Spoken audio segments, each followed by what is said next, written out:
আবারও চলে আসলাম আমি আসিফ এফএম বুতে আপনাদের গল্প শোনাতে। চলুন ভয়ের রাজ্যে যাওয়া যাক।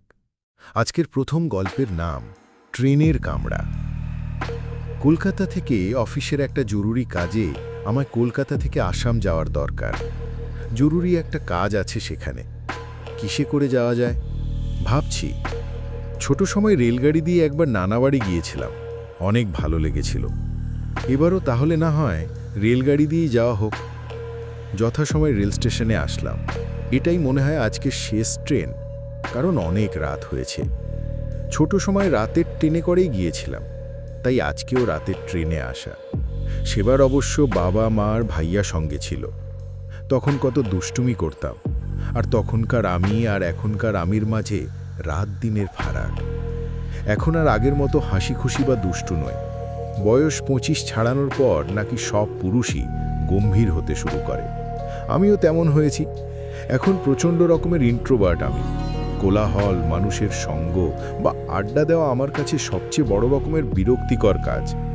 তাই মানুষের কোলাহলে যেন না পড়তে হয় তা রাতের ট্রেনে আসার আরেকটি মুখ্য কারণ। টিকিট কাউন্টারে গেলাম। কাউন্টারের লোকটা চোখ বুজে চেয়ারে হেলান দিয়ে বসে আছে। ঘুমিয়ে পড়েছে কিনা কে জানে। আমি ডাকলাম, কাকা জেগে আছেন না ঘুমিয়ে পড়েছেন? লোকটা ধরফর করে উঠল। হয়তো ভেবেছিল কোনো অফিসার বুঝি তাকে ডাকছেন, নিজের দায়িত্ব রেখে ঘুমাচ্ছেন বলে ধমক দেবেন। চোখে খুলে আমায় দেখে সেই চমকে যাওয়া ভাব চলে গেল, বরং খানিকটা তুচ্ছ ভাব আসলো। এইসব লোকেরা মূলত বেশি ভাব দেখায়।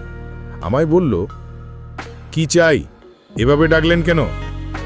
আমার শরীরে অফিসিয়াল পোশাক ছিল বলেই আপনি করে বলল, না হলে হয়তো তুই করেই বলতো। হায়, আজও পোশাক দিয়ে মানুষের মূল্য বিবেচনা করা হয়। আমি বললাম, টিকিট কাটতে এসেছি, আসামের গৌহাটি যাব। ট্রেন আছে, টিকিট পাওয়া যাবে? হ্যাঁ, শেষ ট্রেনটা আছে, আধ ঘন্টা পর আসবে। টিকিট দিব? খালি কামরা পাওয়া যাবে, লোকজনের ভিড় ছাড়া? কেন, নেশা টেশা করবেন নাকি? ট্রেনে এসব করা আইন বিরোধী, মনে রাখবেন। না, আমি আসলে মানুষের ভিড় পছন্দ করি না, তাই খালি কামরা দরকার। পাওয়া যাবে? হ্যাঁ, একটা কামরা সবসময় খালি যায়, কেউ উঠে না। ওইটা চলবে? হ্যাঁ চলবে, টিকিট দিন। টিকিট কেটে চলে আসলাম। প্ল্যাটফর্মের একটা বেঞ্চে বসে আছি। অপেক্ষার সময় কাটতে চায় না, তাই মোবাইল বের করে ফেসবুক চালাতে লাগলাম। দেখলাম অজিত ভাইয়া অনলাইনে আছে। অজিত ভাইয়া আমার বড় ভাইয়া। ওনাকে লিখে বললাম যে ট্রেনে করে যাচ্ছি আসাম। উনি তখন সেই শৈশবের স্মৃতি আবার তুলে ধরলেন। ভাইয়ার সাথে কথা বলতে বলতে ট্রেন এসে গেল। আমিও কামরাটা খুঁজে উঠে পড়লাম। দেখলাম কেউ নেই। এমন কামরাই তো আমার চাই। আমার সিটে বসে পড়লাম। 5 মিনিটের মাঝেই ট্রেন স্টার্ট নিল, আর তখনই একটা লোক লাফিয়ে কামরায় উঠল। তখন আবার টিকিট কাউন্টারের লোকটার উপর রাগ উঠল। বলেছিলাম ফাঁকা কামরার কথা, আর ও কিনা আমায় ঠকালো। লোকটা এসে আমার পাশের সিটে বসল। আমি বললাম, আপনার সিটে গিয়ে বসুন, আমার পাশে বসার কি হলো? টিকিট দেখুন, এটাই আমার সিট। টিকিট দেখলাম, হ্যাঁ এটাই তো আপনার সিট, কিন্তু কাউন্টারের লোকটা তো বলেছিল এই কামরায় আর কাউকে দেবে না। কাউন্টারের লোকরা এমনই করে। আমি আর কথা বললাম না, মোবাইল মনোযোগ দিলাম। ভাইয়ার সাথে কথা বলছি মেসেঞ্জারে। লোকটা বারবার কথা বলে কান ঝালাপালা করে দিচ্ছে। অন্য সময় হলে হয়তো এতক্ষণে রেগে গিয়ে লোকটাকে থাপ্পড়ই মারতাম, কিন্তু আজ কি হলো জানি না, কিছুই করতে পারলাম না। হঠাৎ করে ভাইয়া অনলাইন থেকে চলে গেল, ওকে অফলাইনে দেখাচ্ছে।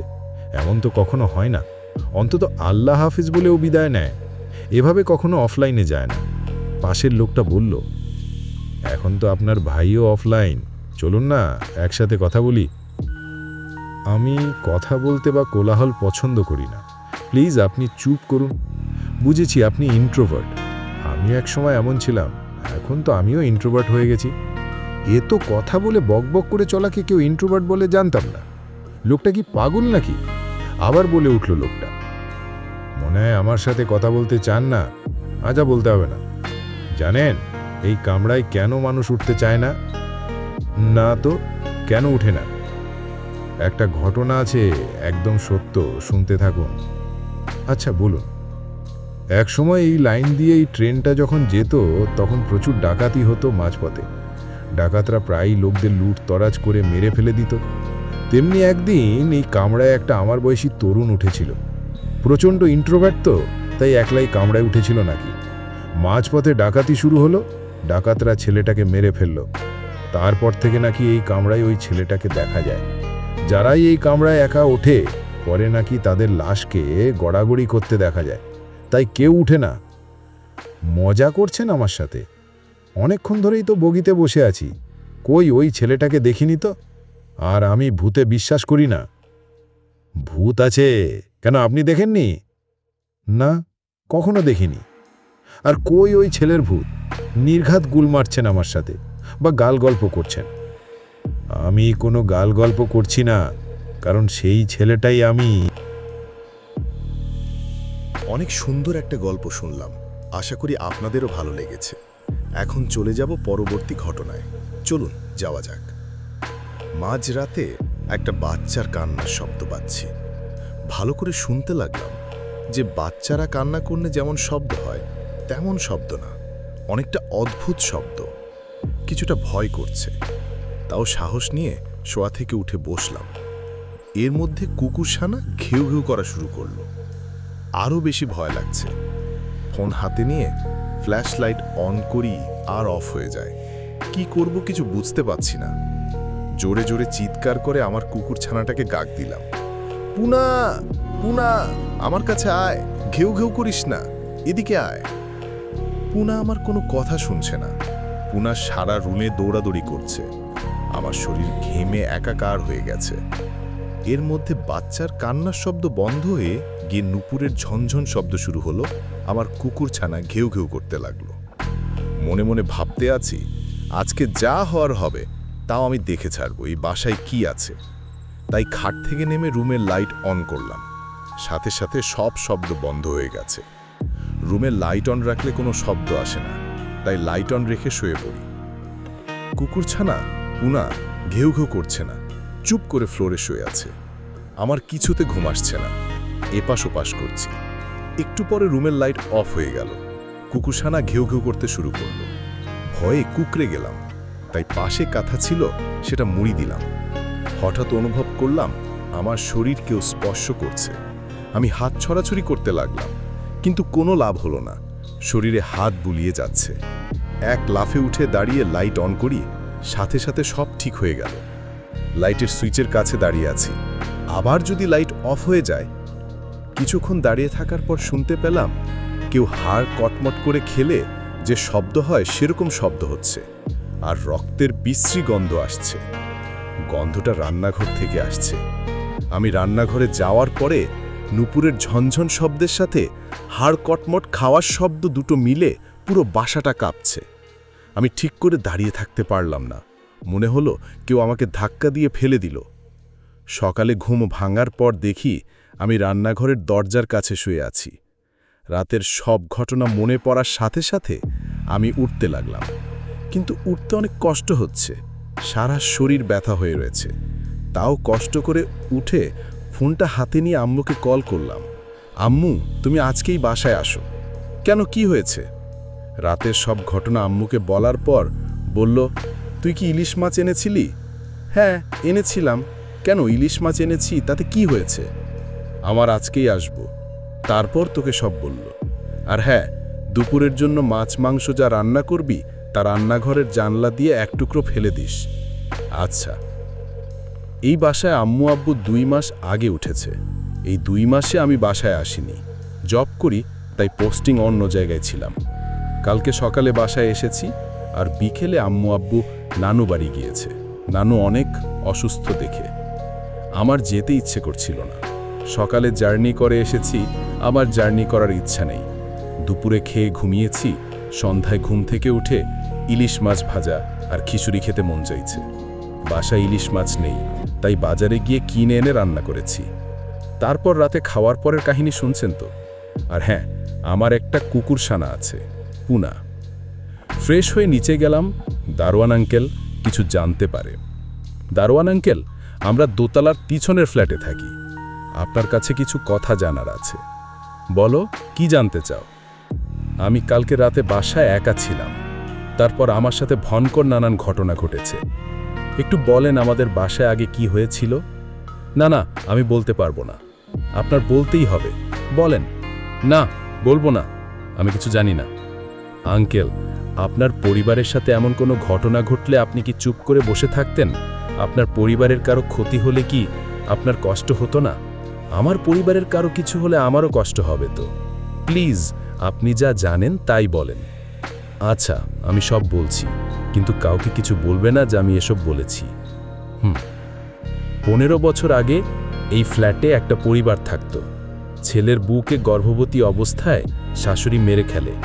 তারপর মেয়েটার লাশ রান্নাঘরের সোজা বরাবর নিচে মাটি চাপা দিয়ে দেয়। মেয়েটাকে বটি দিয়ে খুন করে। সেদিন ইলিশ মাছ কেটে বটি না ধুয়ে রেখে দিয়েছিল। তারপর সেই বটি দিয়ে মেয়েটার গলা কাটে। এরপর থেকে এই ফ্ল্যাটে যেই থাকে তারা যা রান্না করবে সেগুলো নিচে ফেলে দিলে খারাপ কিছু ঘটে না। যে খুন করেছে তার কি কোনো শাস্তি হয়নি? পুলিশ ধরে নিয়ে গিয়েছিল, তারপর শাস্তি কতটা কি হয়েছে তা জানি না। কোনো কি ব্যবস্থা নেই আত্মামুক্তি পাওয়ার? বাসার মালিক তেমন কোনো ব্যবস্থা নেয় না, উনি এসব বিশ্বাস করে না। যদি আমরা ব্যবস্থা করি আত্মা মুক্তি পাওয়ার, তাহলে তো কোনো ঘটনা ঘটবে না। হ্যাঁ, আমার চেনে জানা বড় মাওলানা হুজুর আছে, সে পারবে এসব করতে। আচ্ছা আঙ্কেল, আপনি ব্যবস্থা করুন। আচ্ছা। বাসায় এসে একটু ঘুমিয়ে নিলাম, তারপর গোসল করে দুপুরে খাওয়ার জন্য বাইরে গেলাম। বাসায় রান্না করে কোনো ঝামেলা বাঁধাতে চাই না। বিকেলে আম্মু আব্বু বাসায় এসেছে। সন্ধ্যার পরে দারোয়ান আঙ্কেল তার চেনে মাওলানা হুজুরকে নিয়ে এসেছে। তিনি সব ঘটনা শোনার পর বললেন, লাশটা জানাজা দিলে তাহলে ওর আত্মা মুক্তি পাবে। তিনি রাত 12টার সময় মাটি খুঁড়ে লাশের হাড় খুঁজে বের করে জানাজা দিল, সাথে অনেক দোয়া দুরুদ পড়ল এবং 4টি মোমবাতি জ্বালিয়ে দিয়েছে। তারপর আত্মাটা মুক্তি পেল, আর কারো ক্ষতিও হলো না। আপনাদের আমাদের গল্পগুলো ভালো লাগলে আমাদের চ্যানেলটি সাবস্ক্রাইব করে দিন। এখন চলে যাব পরবর্তী ঘটনায়। চলুন যাওয়া যাক। ঘটনা যার কাছ থেকে শোনা আমি তার মতো করেই বলছি। সময়টা 2006 সালের রমজান মাসের কোনো একদিন। আমার নাম রশিদ আকবর, পেশায় একজন রিক্সা চালক। সারাদিন রোজা রাইখা রিক্সায় প্যাডেল মারি। দিন শেষে ক্লান্ত হইয়া ইফতারের আগে গিয়ে আমাদের কলোনিতে ফিরি। আমার জীবনে মেলা ভূত প্রেতের কিস্সা কাহিনী শুনছি, কিন্তু জীবনে দেহি নেই, তাই বলে বিশ্বাসও করতাম না। কিন্তু আমার স্বচক্ষে এই ঘটনা দেখার পর ভূত আছে এখন আমি মনে প্রাণে বিশ্বাস করি। যাই হোক, আসল ঘটনা বলি। সেদিন সেহেরি খাইয়া রিক্সা নিয়ে বের হমু, তখনই পিছন থেকে বউ ডাক দিল, আকাশের অবস্থা ভালো না, আজ যেন না যাই। কি করার, আমরা রিক্সা চালক, ঝড় তুফান যাই থাকুক প্যাড চালাতে বাইরে যাওয়া লাগবো। মন টানে না, তারপরেও রিক্সা নিয়ে বেরোলো। যখন আমি রিক্সা নিয়ে বাজারের কাছে গেলাম, তখন একজন লম্বা হুজুর লোক আমার রিক্সায় উঠল। কোথায় যাবে জিজ্ঞেস করলে কিছু বলে না, শুধু বলল, অনেক দূর। কি যাবি তো? আমি মাথা নাড়াইলাম, টেকা দিলে আমি সব জায়গায় যাইতে রাজি। সেই সকাল থেকে লোকটারে নিয়ে ঘন্টার পর ঘন্টা রিক্সায় প্যাডেল মারতেছি, দেখি থামার কোনো নামগন্ধ নেই। একসময় প্যাডেল মারতে মারতে বিরক্ত হইয়া পিছনে ফিরা, কই হুজুর, আপনি যাইবেন কই? লোকটা চোখ বড় বড় লাল করে বলল, তোরেকে তো বলেছিলাম অনেক দূর, পুরা রাস্তায় আর পিছনে ফিরবিলা। আমি মাথা সায়া দিয়ে আর কিছু বললাম না। আমি সামনের দিকে রিক্সা চালাচ্ছি, পিছন থেকে দুরুদ, জিকির, সূরা তেলাওয়াত শুনতে পাচ্ছি, খুব চিকন কণ্ঠে আর মিহি সুরে, যেন মধু আছে কণ্ঠে। আমার 30-32 বছরের জীবনে এত সুন্দর তিলাওয়াত আগে কখনো শুনি নাই। একসময় যেন আমার ক্লান্তি কেটে গেছে। আমি জোরে জোরে প্যাডেল মারতে থাকি, রিক্সা চলতেছে খুব জোরে। একসময় জোহরের আজান দিলে একটা মসজিদের কাছে হুজুর রিক্সা থামাতে বলে। আমি আর উনি অজু করে নিলাম নামাজের জন্য। মসজিদে অনেক মুসল্লি, এত মুসল্লি মসজিদে আগে দেখি নাই। সবাই লম্বা লম্বা সাদা জুব্বা ড্রেস পরা, আর জায়গাটাও আমার অচেনা। সবাই হুজুরকে জায়গা করে দিলেন, নামাজ পড়াইতে উনি ইমামতি করলেন। আমি একেবারে পিছনের কাতারে দাঁড়াইলাম। নামাজের ভিতর আমি যেন তলিয়ে গেলাম, এত ভালো লাগা আগে লাগেনি। নামাজ শেষ করে রিকশায় উঠে পড়লেন। এর ফাঁকে আর কোনো কথা বলেন নাই, শুধু একটা কথা বলতে শুনলাম, নামাজের মতো শান্তি আর কিছুতে নাই। আমি সেই আবার অনবরত প্যাডেল মারে চলতেছি। মাঝে মাঝে রাস্তায় কোনো মোড় আসলে উনি নির্দেশ দেয় ডানে বামে যাওয়ার জন্যে। একসময় দুপুর ঘনিয়ে বিকেল হয়, আমার শরীর ভাঙে ডেসে আর চালাইতে পারতেছি না। তখনই উনি বলে, থাম এখানে। আমি রিক্সা থামাই। এ কি, এখানে তো কোনো রাস্তাঘাট নেই, শুধু মাঠ মাঠ আর মাঠ, আর মাঠের শেষে দক্ষিণে একটা সরু খাল আছে। হুজুর লোকটি রিক্সা থেকে নেমে বললেন, তুমি এখানে থাকো, আমি আসতেছি, ভুলেও আমার পিছে পিছে এসো না। আমি বললাম, আপনি যান কই, এখানে তো কিচ্ছু নাই। উনি শুধু হাত দিয়ে ইশারা করলেন রিক্সায় বসা থাকতে, উনি একটু বাদে আসতেছে। তারপর আমি ওনার যাওয়ার দিকে চেয়ে রইলাম। উনি যত দূরে যাচ্ছে মনে হচ্ছে তত বড় হচ্ছে। আমি খুব ভয় পাই, একসময় ওনাকে আর দেখতে পাই না। প্রায় 20-30 মিনিট কাইটে গেল, কিন্তু হুজুরের আসার কোনো নামগন্ধ নাই। রিকশায় বসতে বসতে আমি চিন্তা করলাম, এই লোকটা তো আমার ভাড়াও দিল না, কোনো জায়গায় না মাঠের মাঝখানে দাঁড় করাইয়া চলল না সে। একসময় আমি খুব ভয় পাই, চারিদিকে শুধু মাঠ আর আমি একা রিকশা নিয়ে বসে আছি। এদিকে সন্ধ্যা হয়ে আসতেছে, ক্ষুধা ক্লান্তি ভয় নিয়ে আমি রিকশায় জড়সড় হয়ে বসে আছি। তারপর আমি ভেবে নিলাম হয়তো এই লোক আর আসবে না, আশেপাশে মসজিদ পাইলে ইফতার কইরা মসজিদে কাটামো রাতটা। যেই ভাবা সেই কাজ, অনেকক্ষণ খুঁজলাম, কিন্তু মসজিদ তো দূরের কথা, কোনো মানুষজন লেখা পাইলাম না। সন্ধ্যা হয়ে গেছে, এতক্ষণে হয়তো ইফতারের সময় হয়েছে। আমি মাঠের শেষ প্রান্তে খালটার দিকে গেলাম পানি খাবো বলে। তখনই আমার জীবনের সেরা আজীব ঘটনা দেখলাম। আমি দেখলাম সেই হুজুর খালের পানির উপর 4টা মহিলার সাথে দাঁড়ায় আছে। 4জন মহিলাই বোরকা গায়ে দেওয়া, লাল নীল সাদা কালো বোরকা পরা। হুজুর মহিলাদের হাতে বাজানের ব্যাগের মতো কিসের ব্যাগ দিতেছিল, তবে আমার মনে হয় ওইগুলা বাজারের ব্যাগ, কিন্তু 100% শিওর না কিসের ব্যাগ ছিল। আমি অজ্ঞান হয়ে যাওয়ার মতো অবস্থা, এটা দেখা যে পানির উপর মানুষ দাঁড়িয়ে আছে। তখন মহিলা ওগুলা হঠাৎ আমাকে দেখে ফেলল। হুজুর পিছনে ফিরে আমার দিকে তাকাইলো, ওনার মুখ কি বিভৎস আর ভয়ঙ্কর, লম্বা লম্বা পায়ে আমার দিকে আসতেছিল, আর মহিলাগুলি বিশাল বিশাল সাপ হয়ে আমার দিকে আসতেছে। এটা দেখার পর আমি ওখানেই সেন্সলেস হয়ে পড়ে গেলাম, তারপর আর কিচ্ছু মনে নেই। পরদিন সকালে চোখ খুলে দেখে আমি আমার ঘরে শুয়ে আছি। আমার মাইয়া ডাকাডাকি করতেছে, মা আবার জ্ঞান ফিরছে। পুরা কলোনির সবাই আইসা জড়ো হইয়া গেছে আঙ্গু ঘরে আমারে দেখবার লাইগা। তারা গলে বইলা বলি করতেছে আমার নাকি আজ 3 দিন জ্ঞান নাই। আমি আমার বোরে কইলাম আমি এখানে কিভাবে আইলাম। কইল আমার শালা আমারে নিয়ে আইছে, ও রাঙ্গামাটিতে গাড়ি চালায় তো, ও মসজিদে ফজরের নামাজ পড়তে গেছে, তখন মসজিদে আমারে পাইছে। আমি অচেতন হয়ে পড়ে আসি, কে বা কার আমারে রাইখা গেছে কিছু জানে না, তারপরও আমারে নিয়ে আইলো। আর আমার কলোনি হইল চিটাগাং। আমার শালা বড় হুজুর নিয়ে আইছে। হুজুর সব কিছু শুনে বলল, এটা কোনো নামাজি বড় জিন অথবা জিনের বাচ্চা ছিল, তোমার কোনো ক্ষতি করতো না, কিন্তু তুমি দেখে ফেলাতে এমনটি হয়েছে। আর জিনের সাথে পানির উপর মহিলাগুলো জিনের বউ অথবা তার আত্মীয় স্বজন ছিল। আমি দেখে ফেলাতে ভয়ঙ্কর রূপ নিছে। সবচেয়ে আশ্চর্য বিষয় হলো, আমি বাড়ি থেকে যখন সেহেরি খায় বের হইছি, তখন আমার পকেটে ছিল 0 টাকা। আর আমার শালাবাবু যখন আমাকে অচেতন অবস্থায় পায়, তখন আমার পকেট ভর্তি প্রায় 12,000 টাকা পায়। আপনাদের আমাদের গল্পগুলো ভালো লাগলে আমাদের চ্যানেলটি সাবস্ক্রাইব করে দিন। এখন চলে যাব পরবর্তী ঘটনায়। চলুন যাওয়া যাক। গল্পের নাম জাদুর থালা ও অভিশপ্ত গুপ্তধন। হাসান ছিল এক দরিদ্র যুবক, যে জীবিকার জন্য গ্রামের বিভিন্ন জায়গায় মজুরি খাটত। তার মা ছিলেন বৃদ্ধ এবং অসুস্থ। তাদের সংসার চালানো ছিল দিন দিন কঠিন হয়ে উঠছিল। একদিন কাজ শেষে হাসান গ্রামের এক বৃদ্ধার পাশে বসে বিশ্রাম নিচ্ছিল। বৃদ্ধা ছিল রহস্যময়ী, তার চোখ দুটো ছিল গভীর এবং চতুর। বাছা, তুমি কি সত্যি দরিদ্র জীবন কাটাতে চাও? বৃদ্ধা জিজ্ঞেস করলেন। হাসান হতবাক হয়ে গেল। এ কথা বলছেন কেন? বৃদ্ধা এক গোপন রহস্য ফাঁস করলেন। পাহাড়ের ওপারে এক পুরনো গুহা আছে, যেখানে রয়েছে সোনা রত্নে ভরা এক গুপ্তধন, কিন্তু তার রক্ষক এক ভয়ঙ্কর আত্মা। যদি তুমি সাহসী হও, তবে ধন সম্পদ তোমার হতে পারে। হাসানের মনে ধনসম্পদের লোভ জাগল। তার মায়ের অসুস্থতা, অভাবের যন্ত্রণা, এসব থেকে মুক্তি পাওয়ার সুযোগ সে হাতছাড়া করতে চাইল না। সে বৃদ্ধার কথা অনুসারে সেই গুহার উদ্দেশ্যে রওনা হলো। রাতের অন্ধকারে পাহাড়ের পাথুরে পথ বেয়ে সে গুহার সামনে এসে দাঁড়ালো। গুহার মুখে বড় একটি পাথর ছিল, যা ঠেলে সরাতে হলো। গুহার ভেতরটা ছিল ধুলোয় ভরা, আর দেওয়ালের গায়ে পুরনো শিলালিপির মতো কিছু লেখা ছিল। গুহার আরও ভিতরে ঢুকে সে দেখল বিশাল এক হলঘর, যেখানে সোনা রূপার স্তূপ গড়ে উঠেছে। হাসানের চোখ চকচক করে উঠল। হঠাৎ তার চোখ পড়ল এক বিশাল সোনার থালার দিকে। থালাটির ওপর অদ্ভুত চিহ্ন খোদাই করা ছিল, যার কিছুই তার বোঝার মতো নয়। এই থালাটি হয়তো সবচেয়ে মূল্যবান, সে ভাবল, এবং থালাটিকে হাতে তুলে নিল। ঠিক তখনই গুহার ভেতর এক ভয়ঙ্কর আওয়াজ প্রতিধ্বনিত হলো। বাতাস ভারী হয়ে উঠল, যেন কিছু তার দিকে ধেয়ে আসছে। কে সাহস করেছে আমার ধন চুরি করতে? হাসান আতঙ্কে থালা হাতে নিয়েই পেছনে হটতে লাগল, কিন্তু তার চারপাশে যেন ছায়া ঘুরিয়ে আসছে। এক আকস্মিক ঝটকায় গুহার মেঝে কেঁপে উঠল, আর অন্ধকার থেকে এক বিশাল ছায়ামূর্তি ধীরে ধীরে স্পষ্ট হয়ে উঠল। তার লালচে চোখে ভয়ঙ্কর রাগ, মুখে এক রহস্যময়ী হাসি। তুমি কি জানো এই ধন কিসের? ছায়ামূর্তিটি বলল। হাসান কোনো কথা বলতে পারল না, শুধু কাঁপতে লাগল। এই ধন অভিশপ্ত, যারা একে নিতে চেয়েছে তারা আর জীবিত ফিরে যেতে পারেনি। হাসান বুঝতে পারল যে সে বড় ভুল করে ফেলেছে। সে থালাটি ফেলে পালাতে চাইল, কিন্তু তার পা যেন মাটিতে আটকে গেল। তার দেহের চারপাশে কালো ধোঁয়া ঘুরতে লাগল, আর ধীরে ধীরে সে অনুভব করল যে তার শরীর যেন শক্ত হয়ে যাচ্ছে, যেন সে পাথরের মূর্তিতে পরিণত হচ্ছে। হাসানের চিৎকার গুহার দেওয়ালে প্রতিধ্বনিত হলো, কিন্তু বাইরে থেকে কেউ শুনতে পেল না। ধীরে ধীরে সে সম্পূর্ণ পাথরের মূর্তি হয়ে গেল। গুহার ধনরত্নের স্তূপের মাঝে চিরদিনের জন্য হারিয়ে গেল। গ্রামের লোকেরা হাসানকে খুঁজতে বেরোলো, কিন্তু কেউ তার সন্ধান পেল না।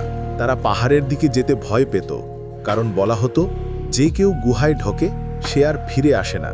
এরপর থেকে যখন রাত গভীর হয়, তখন গুহার দিক থেকে এক করুণ কণ্ঠস্বর শোনা যায়, আমাকে মুক্ত করো, আমি ফিরে যেতে চাই। গ্রামের বয়স্করা বলেন, অভিশপ্ত ধনকে হাত দিলে যে কোনো মানুষের একই পরিণতি হবে, কিন্তু লোভী মানুষ বারবার চেষ্টা করেছে, আর কেউই ফিরে আসেনি। এখন চলে যাব পরবর্তী ঘটনায়। চলুন যাওয়া যাক। গল্পের নাম রহস্যময় ঝোপ। জুন, সাল 1922।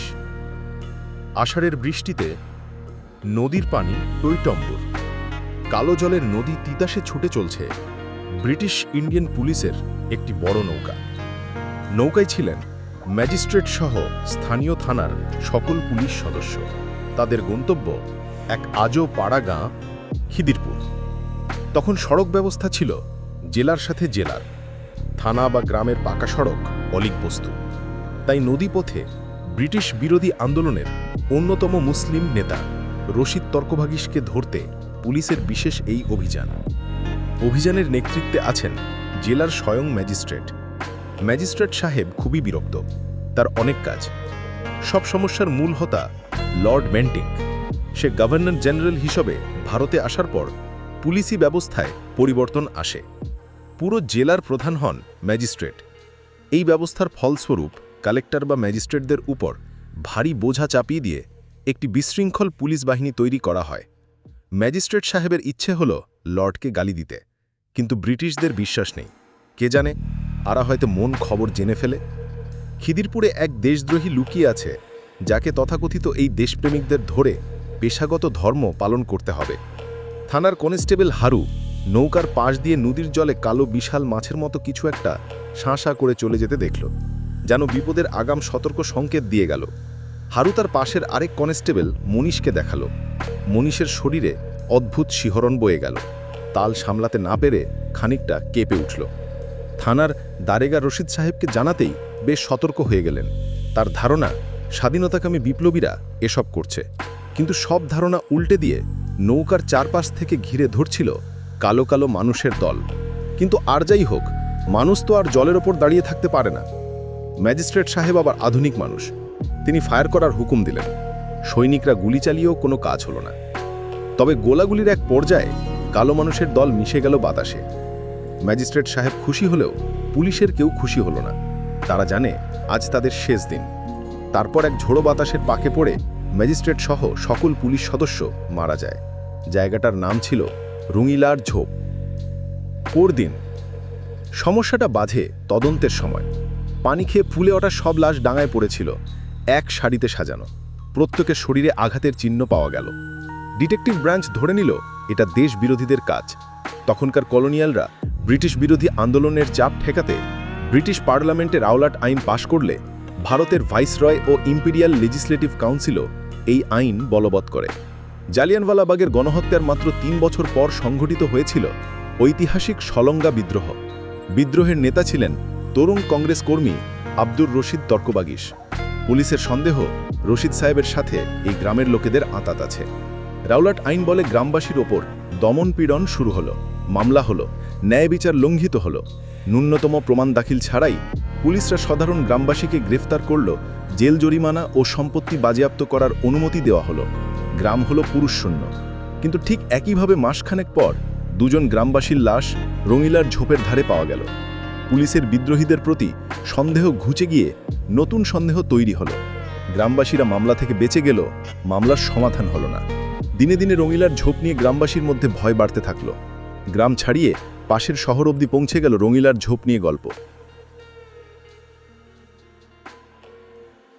সাল 2017।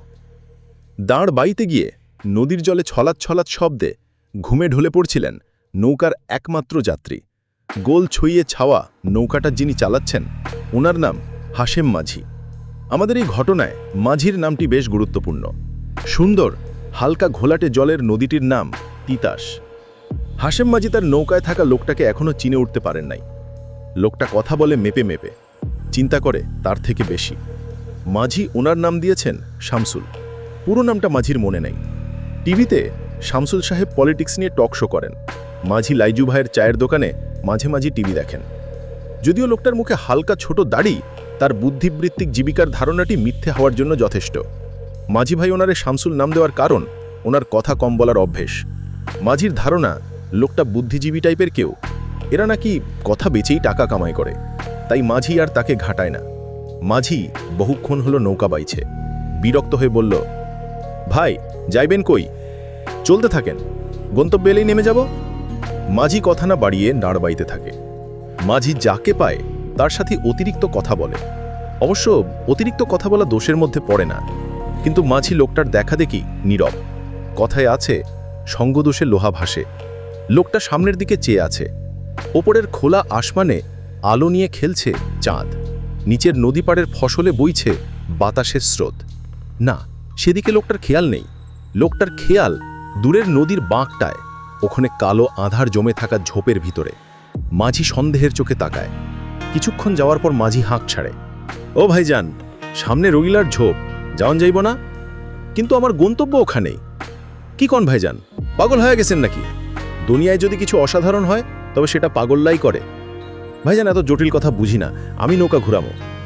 তোমার ছোট্ট ছেলেটাকে 3 মাস আগে এইখানে তোরা মেরেছিল না? প্রতিশোধ নিতে ইচ্ছে করে না? ভাইজান, আপনি ক্যাডা কন তো, এত কিছু জানলেন কেমনে? আমি আরও অনেক কিছু জানি। রঙিলার ঝোপের 50 বছর আগের কবরের ঘটনা, আরও 100 বছর আগে ব্রিটিশদের সন্তানদের মৃত্যু, সব। ভাইজান, ছোটবেলায় জিন্দা একজনকে দাফন করতে শুনছিলাম, তবে ব্রিটিশ গো ঘটনা জানি না। ক্যাডা আপনি? যারা তোমার ছেলেটাকে মেরেছে আমি তাদের আজন্মের শত্রু। প্রতিশোধ নিতে চাইলে চলো। না ভাইজান, আমি যাবো না। মানুষের সাথে লড়াই করা যায়, ভূতের সাথে না। ছেলেটা বড়শি দিয়ে মাছ ধরছিল, এটাই দোষ ছিল তার। কাউ পুরুষ। বলেই লোকটা নৌকা থেকে নেমে গেল। হাশেম মাঝির চোখে স্পষ্ট হয় সেদিনের ছবি। তার আদরের ছোট্ট ছেলে রাজীবের মরা শরীরটা পড়েছিল ঝোপের ধারে। বড়শির গোড়াটা পেটে গেঁথে দেওয়া সুতোয় ঝুলছিল একটা টাকি মাছ। মাঝির চোখটা ঝিলিক দিয়ে ওঠে, মাথাটা চক্কর দেয়, ফিসফিসিয়ে বলে, আমার রাজীবরে মাইরে দিলি? বলে হাঁক দিয়ে ওঠে, ভাইজান নৌকায় উঠেন, আজকে আমি শেষ দেখব। এই তো বীরপুরুষ। লোকটা লাফ দিয়ে নৌকায় ওঠে। নৌকা আবারও চলতে থাকে ভয়ঙ্কর কিছুর ভেতর দিয়ে। কিছুক্ষণ পর ঝড় ওঠে। নৌকায় হালকা দোলা লাগছিল। লোকটা বলে উঠল, ভয় পাবেন না মাঝি ভাই, আল্লাহর উপর ভরসা রাখুন। আমি প্রত্যেকটি কাজের আগে 2 রাকাত নফল নামাজ পড়ি। আমার নামাজের সময় আপনি একা থাকবেন, অনেক কিছু দেখবেন, ভয় পাবেন না। ওদের ভয় দেখানো ছাড়া আর কিছু করার এখন শক্তি নেই, কারণ এখনও আমরা ওদের জগতে ঢুকি নাই। হাশেম বুঝে গেল লোকটা আসল একজন বড় মাপের ফকির। এই জগতে মানুষ ভয় পায় এমন 2 শ্রেণীকে বেশি সম্মান করে, কাউকে মন থেকে, কাউকে বাইরে থেকে। রাজনৈতিক নেতাদের বাইরে থেকে, কারণ তারা ভেতরের কথা পড়তে পারেন না, কিন্তু পীর ফকির শ্রেণীর ক্ষেত্রে অনেক সময় মনের কথা পড়ে ফেলার চান্স থাকে, তাই তাদের মন থেকে শ্রদ্ধা করাটাই নিরাপদ মনে করে। তাই তাকে আমরাও মাঝি ফকির সাহেব বলেই ডাকব। ফকির সাহেব ছইয়ের ভেতরের কাঠের পাটানাতে নামাজে বসে গেলেন। ঝড় আরও বেড়ে গেল। হাশেম ভয় পান না, কারণ সে মাঝি, নদীতেই তার বাস।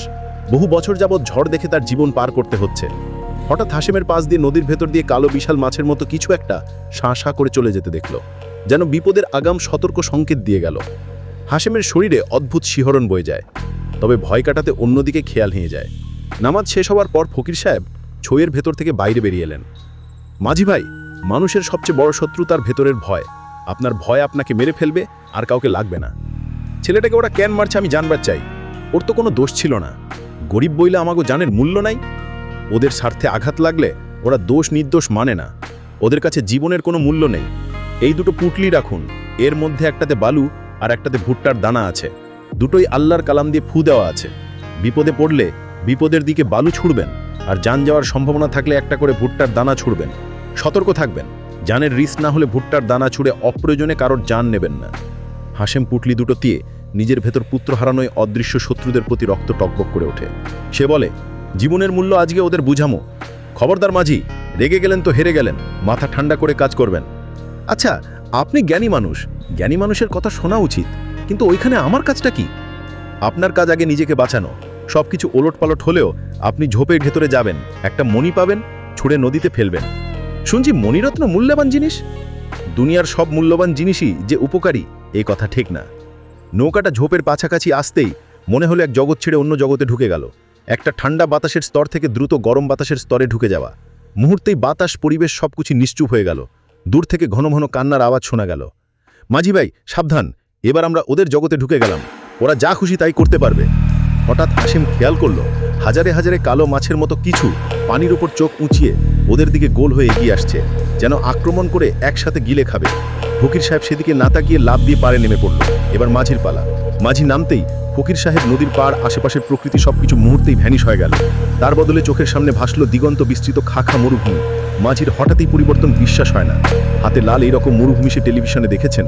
রোদ লেগে চকচক করা মরুভূমির বালি হাতে নিয়ে দেখল মাঝি। সে চড়ের বালি দেখেছে, এ বালি চড়ের নয়, একেবারে আলাদা। অবাক করা ব্যাপার হলো বিশাল মরুভূমির মাঝখানে দেখা যাচ্ছিল সেই ভয়ঙ্কর রঙিলার ঝোপ। ঝোপের ভেতর থেকে কিছু একটার আলো চারদিকে ছড়িয়ে পড়ছে। ফকির সাহেব কই গেল? না, তার চিন্তা করার সময় নেই। হাশেম মাঝি সাহস করে ঝোপের দিকে এগোতে থাকলো। কিছুক্ষণ, তারপর বহুক্ষণ হাঁটলো। হাঁটতে হাঁটতে পায়ের শক্তি কমে এলো। কিছু দূর যাওয়ার পর হাশেম দেখলো ফকির সাহেব বিশাল দেহি কিছু দৈত্যের মতো সাথে লড়াই করছেন। ফকির সাহেবের হাতে বিশাল হাত 25 লম্বা চিপ তরবারি। তিনি সেই তরবারি মাথার উপরে তুলে চক্রাকারে ঘোরাচ্ছিলেন। দৈত্যের মতো প্রাণীগুলো কাছে যেতেই টুকরো হয়ে দূরে পড়ছে। অথচ নৌকায় ফকির সাহেবের কাছে ছোট্ট একটা ব্যাগ ছাড়া আর কিছু ছিল না। এ যেন আরব রজনীর রাত। ফকির সাহেব যেন সেই রাতের সিনবাদ। এত ভাবার সময় কই? হাশেম ফকির সাহেবকে পাশ কাটিয়ে ঝোপের কাছে যেতে লাগলেন। তার কাজ যেন মনি। কাছাকাছি যাওয়ার পর